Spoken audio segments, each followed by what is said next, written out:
Hello बच्चों, कैसे आप सब। तो आइए आज हम एक कहानी सुनते हैं। अर्थात आज हम कहानी लेखन के बारे में जानेंगे और एक नई कहानी लिखना भी सीखेंगे। ठीक है। तो कहानी जो है वो असल में बहुत पुरानी विधा है। विधा का मतलब क्या होता है? तरीका है हिंदी को व्यक्त करने का। ठीक है। हिंदी बोलने का, हिंदी लिखने का, हिंदी में अपनी बातों को, अपनी कल्पनाओं को बताने का एक तरीका है। अब उस तरीके को हमने क्या किया हुआ है कि सुंदर से आपके कल्पनाओं के साथ उसको जोड़ दिया है ना। क्योंकि हमको क्या पसंद आता है, हमको नानी दादी की कहानियां बहुत अच्छी लगती है। हमको नानी दादी के द्वारा सुनाई गई राजकुमारों की कहानियां, परियों की कहानियां, पशु पक्षियों की कहानियां बहुत पसंद आती हैं। तो आज जो ये आपके पाठ में एक कहानी दी हुई है, ये भी पशु पक्षी की ही कहानी है। इनकी आपसी मित्रता की कहानी है कि कैसे ये एक दूसरे को सहायता करते हैं और एक दूसरे को उनकी मुसीबतों से बचाते हैं। ठीक। अब ये जो कहानी है बेटा, ये कहानी कुछ ऐसी है कि एक बुलबुल होती है। बुलबुल एक पक्षी है, बहुत ही प्यारी सी है और वो पेड़ पर रहती है। ठीक है। वो चिड़िया है, बुलबुल एक चिड़िया है। तो वो पेड़ पर रहती है अपना घोंसला बनाकर, और उसी पेड़ के नीचे आप जानते हैं जमीन में चींटियां रहती हैं। तो एक बार एक छोटी सी चींटी रहती है। उस चींटी को खाने के लिए शक्कर की मिश्री की बहुत बड़ी सी थोड़ी डली उसको मिलती है। वो एक अकेली रहती है और उसको वो डली मिली रहती है। तो वो उसको खींचते हुए अपने घर तक लेकर के आती है, लेकिन वो बार बार वो डली बहुत बड़ी होती है और छोटी सी चींटी होती है। तो वो बेचारी उसको नहीं ला पा रही होती है, खींच के बहुत दिक्कत होती है उसको। थोड़ा सा खींचती, फिर वो उसके हाथ से मिश्री छूट जाती, फिर थोड़ा खींचती, फिर उसके हाथ से मिश्री छूट जाती। और कई बार तो ऐसा होता जैसे कुछ थोड़ा सा चढ़ाव आता तो वो मिश्री थोड़ा सा नीचे गिर जाती। तो वो बहुत परेशान हो गई थी, लेकिन फिर भी अब वो तो उसका खाना था और यदि पानी गिरने वाला था, और यदि पानी गिरता तो मिश्री घुल जाती है उसमें। ये सारी चीजें वो पेड़ पर बैठी बुलबुल देख रही थी। वो बुलबुल अपनी दोस्त चींटी को देखती है और उससे कहती है कि मैं तुम्हारी मदद कर देती हूँ, मैं इस मिश्री के डले को तुम्हारे घर तक पहुंचा देती हूँ।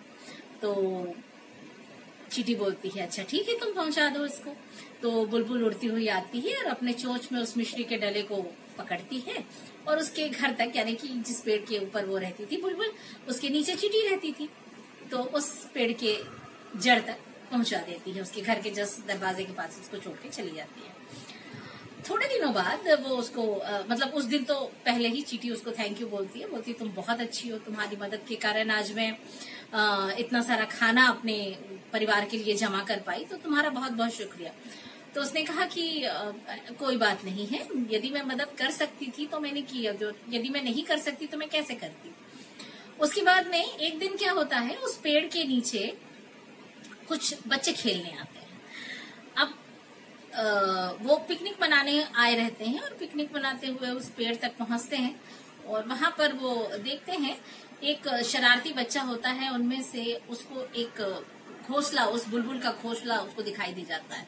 तो वो अपने दोस्तों से कहता है कि देखो देखो वो एक बुलबुल का घोंसला है, उस घोंसले में जरूर अंडे होंगे, तो चलो मैं इस पेड़ पर चढ़कर उस घोंसले से अंडे लेकर के आते हैं और वो हम एक दूसरे को मारेंगे। तो ये सुनकर बुलबुल एकदम डर जाती है कि उसके अंडे टूट जाएंगे और उसके बच्चे नष्ट हो जाएंगे करके। तो उसको बहुत डर लगता है। तभी चींटी ये सारी बातें सुनती रहती है। तो वो कहती है कि तुम परेशान मत हो, मैं कुछ करती हूँ। फिर वो अपने इशारे से जिस तरीके से चींटियां एक दूसरे को बुलाती हैं, वैसा वो इशारा करती है और अपने सभी दोस्तों को, आसपास के सभी दोस्तों को इकट्ठा करती है और इकट्ठा करके उस पेड़ के तने पर सारी की सारी चींटियां एक साथ खड़ी हो जाती हैं, बहुत सारी। जैसे ही वो बच्चा पेड़ पर चढ़ने की कोशिश करता है, वो चींटियां उसको काटने के लिए दौड़ती हैं। और वो बच्चा जैसे ही उन चींटियों को देखता है वो एकदम बुरी कदर डर जाता है और वो कहता है कि अरे बाप रे, इतनी सारी चींटियां इस पेड़ पर, मैं कैसे करूं, क्या करूं। और वो तुरंत पेड़ से नीचे उतर जाता है और वहां से सारे बच्चे उन चींटियों के डर के मारे भाग जाते हैं। इस तरीके से चींटी ने बुलबुल की मदद की और बुलबुल ने जब समय था तब चींटी की मदद की थी।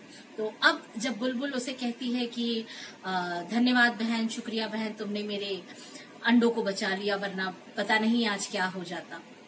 तो उसने कहा कि मदद करनी मैंने तुमसे ही तो सीखी है, क्योंकि यदि तुम उस दिन मेरी मदद नहीं करती तो मुझे कैसे पता चलता कि मदद करने से जिसको मदद मिलती है उसको कितना सुख मिलता है।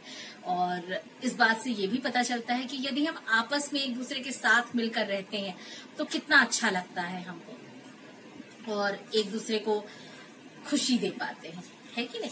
तो इस तरीके से, और मीनू और चीनू, ये दोनों के दोनों बुलबुल और चींटी के नाम हैं। और यही कहानी आज हम लिखेंगे और पढ़ेंगे। अभी थोड़ी देर पहले जो मैंने आपको कहानी बताई, ये कहानी बहुत ही कहना चाहिए, इस कहानी का सारांश बताया मैंने, अपने शब्दों में बताया। अब इस कहानी में जिस तरीके से लिखा गया है, जो कहानी लिखी गई है, जो उसके शब्द उपयोग किए गए हैं, हम उसको पढ़ के जानते हैं कि उसमें आपको क्या क्या लिखना है। ठीक है। कहानी वैसे जब भी आप लिखें, आप जब आपको प्रश्न पूछा जाता है या आपसे जब आपके प्रश्न पत्र में ये होता है कि आप कहानी लिखिए, तो उस वक्त कहानी आपको अपने शब्दों में लिखनी है और आपको कुछ चीजों का ध्यान रखना है। जैसे आपके शब्द जो हैं और आपके वाक्य जो हैं वो छोटे होने चाहिए, सरल होने चाहिए, स्पष्ट होने चाहिए। ये सारी चीजों का ध्यान आपको रखना बहुत ज्यादा जरूरी है।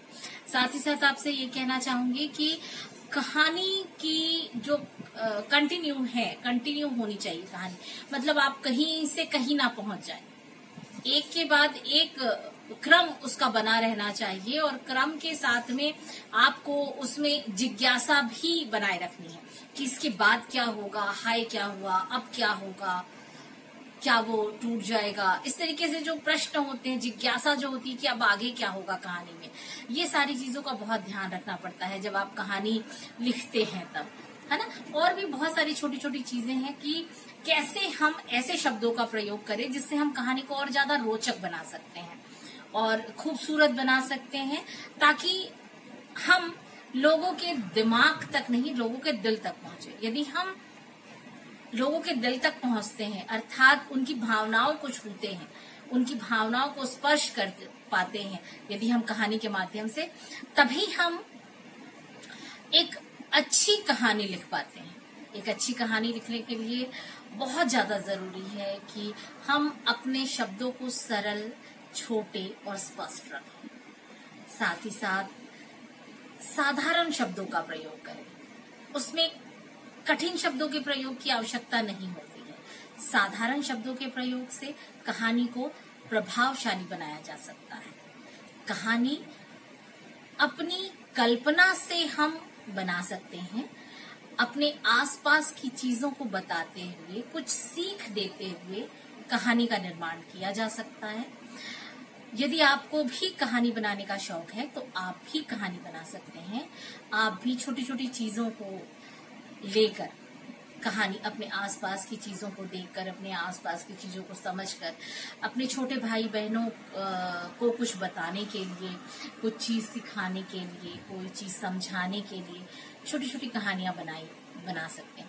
जैसे यदि कभी आपने देखा हो तो आपके छोटे भाई बहन जब खाना नहीं खाते हैं तब आपकी मम्मी, आपकी दादी और बहुत सारे लोग, खासकर जब आपको खाना खिलाते हैं, छोटे बच्चों को खाना खिलाया जाता है, तो उनसे कहा जाता है अक्सर कि चिड़िया आपका खाना ले जाएगी आप यदि नहीं खाएंगे तो।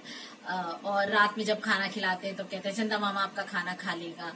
तो इस तरीके से बच्चों को ये बताया जाता है, बच्चों को प्रकृति से जोड़ा जाता है और उस तरह उनको मनाकर कहानी सुनाकर उनको खिलाया जाता है।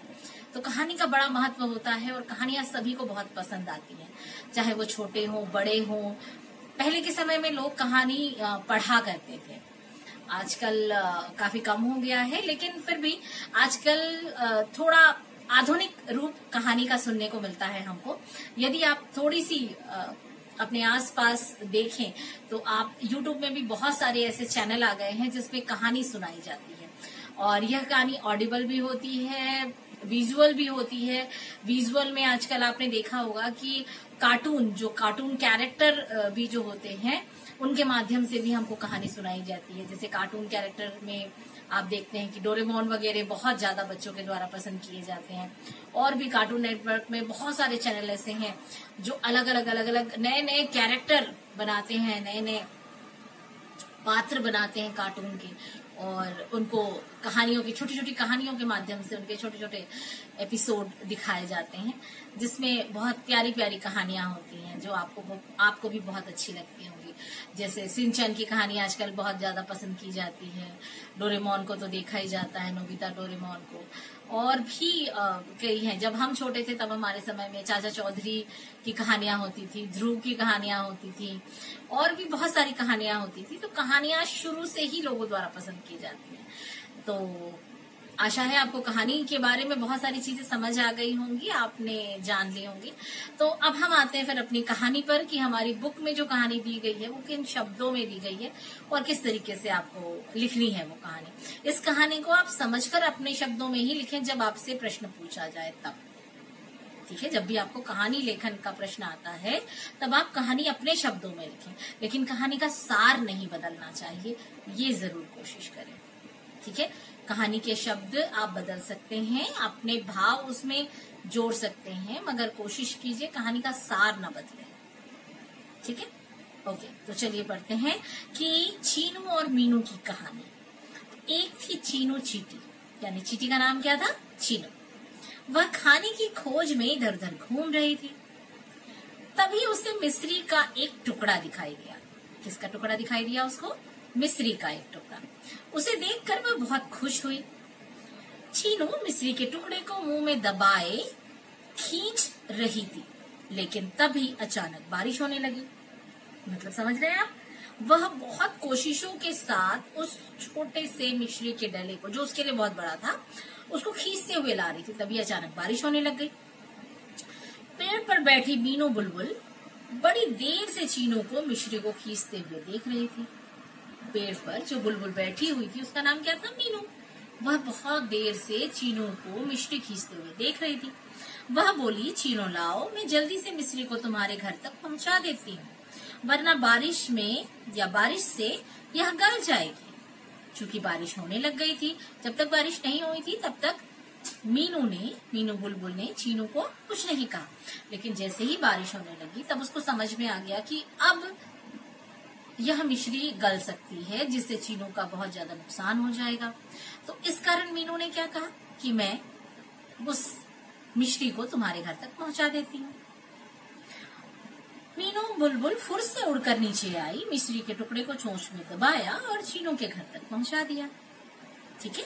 तो बारिश होने के कारण मीनू जल्दी से उड़कर आई, उस मिश्री के टुकड़े के पास में उसको अपनी चोंच में दबाया। चोंच में दबाकर वह क्या करने लगी? चीनू के घर के दरवाजे तक उसको छोड़ दिया। चीनू खुश होकर बोली, तुम कितनी अच्छी हो, हमेशा सबकी मदद करती हो।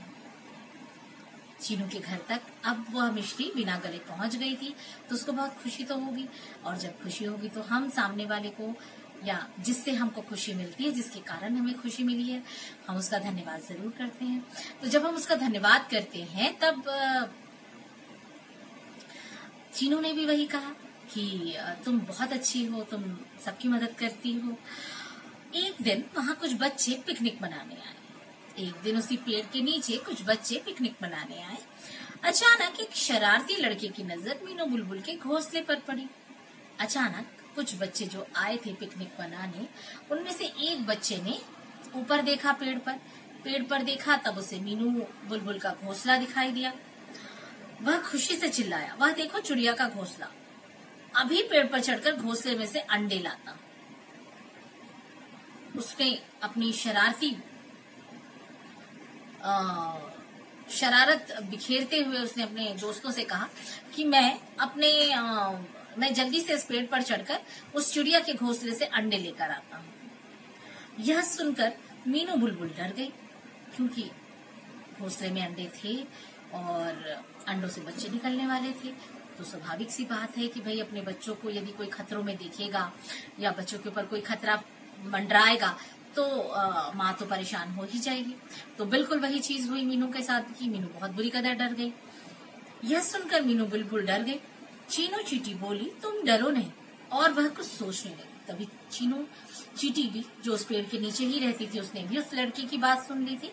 उसने मीनू से कहा, तुम डरो मत, मैं कुछ सोचती हूँ। तभी उसे एक तरकीब सूझी। उसने आवाज देकर अपनी सभी सहेली चींटियों को इकट्ठा कर लिया। क्या किया चीनू ने? अपनी सभी सहेली चींटियों को इकट्ठा कर लिया और बोली, इस पेड़ को चारों तरफ से घेर लो। और उसने अपनी सहेलियों से क्या कहा कि तुम इस पेड़ को चारों तरफ से घेर। सारी चींटियां पेड़ के चारों तरफ झुंड बनाकर खड़ी हो गई। जितनी भी चींटियां थी, सारी चींटियां पेड़ के चारों तरफ झुंड बना के खड़ी हो गई। वह शरारती लड़का पेड़ पर चढ़ने के लिए आगे बढ़ा।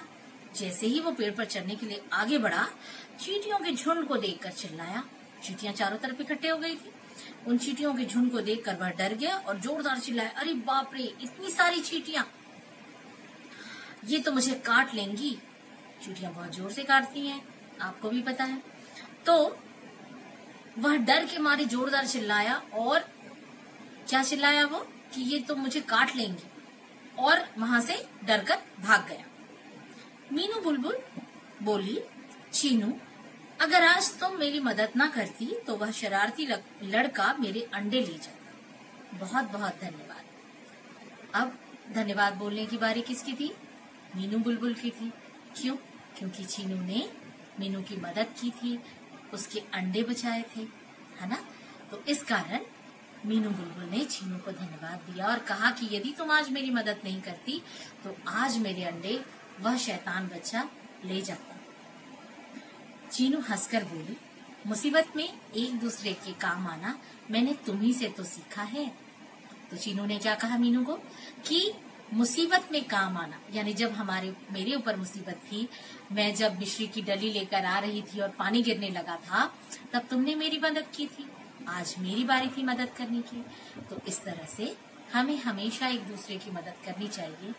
कब हमें किसकी जरूरत पड़ जाए ये हम कुछ नहीं कह सकते, ठीक है। इसलिए सबके साथ मिलकर रहना चाहिए और सबके साथ अच्छे से रहते हुए उनकी मदद जरूर करनी चाहिए जितनी संभव हो सके उतनी। ठीक, आशा है आपको ये कहानी पसंद आई होगी, अच्छी लगी होगी। ठीक है, तो इसको अपने शब्दों में लिखने की आप कोशिश करेंगे। फिलहाल आप जब अपनी कॉपी में लिखें इसे तो ऐसे ही लिख सकते हैं, और लेकिन जब हम एग्जाम में लिखेंगे तब आप इसको अपने शब्दों में लिख सकते हैं। ठीक है, लेकिन कोशिश कीजिएगा कि कहानी का सार ना बदले। कहानी में जो बात एक दूसरे की मदद करने की कही गई है वो बात नहीं बदलनी चाहिए। क्योंकि क्या होता है, कई बच्चे बहुत सारी चीजें छोटी कर देते हैं, छोटी करने के चक्कर में कहानी खत्म कर देते हैं पूरी। कहानी में वो मजा नहीं होता है, कहानी में वो क्रमबद्धता नहीं होती है, कहानी में वो रोमांच नहीं होता है कि अब क्या होगा और अब कौन क्या करेगा, अब कौन क्या फैसला लेगा, किस तरीके से कहानी आगे बढ़ेगी। ये सारी चीजें बहुत जरूरी होती हैं। ठीक है, तो आशा है आपको कहानी पसंद आई होगी, तो आप इस कहानी को जरूर से लिखें। इसके बाद मैं एक और कहानी आपको बताऊंगी जो फिलहाल मैंने इस बार डाली नहीं है, लेकिन मैं चाहती हूँ कि वो कहानी जो है आप वैसे तो आपने शेर और चूहे की कहानी, खरगोश और कछुए की कहानी सुनी है, तो यदि आप में से किसी को भी वो कहानी पता है और आप जानते हैं यदि शेर और चूहे की कहानी और खरगोश और कछुए की कहानी, तो आप उसे अपने शब्दों में लिखकर मुझे पर्सनल में सेंड करें। मैं उसे पढ़कर आपको बताऊंगी कि ये कहानी आप लिख सकते हैं या नहीं, या सही है या नहीं, या उसमें कोई गलती हो तो मैं उसमें चेक कर लूंगी। तो बेहतर होगा कि आप दोनों कहानी, ये आपके पेज नंबर 95 पर दी हुई है ये गतिविधि में, कि शेर और चूहा और कछुआ और खरगोश की कहानी। ठीक है, शेर और चूहे की कहानी भी आपको पता है और कछुए और खरगोश की कहानी भी आपको पता है। तो इन दोनों कहानियों में से कोई एक कहानी भी आप लिखकर मुझे पर्सनल में सेंड करिए, तो मैं चेक करके आपको बताती हूँ कि वो कहानी सही है या नहीं, आप वो कहानी लिख सकते हैं या नहीं। इस तरीके से हम 2 कहानी या 1 कहानी लेखन हमारा पूरा होता है। ठीक है, ओके बेटा, थैंक यू।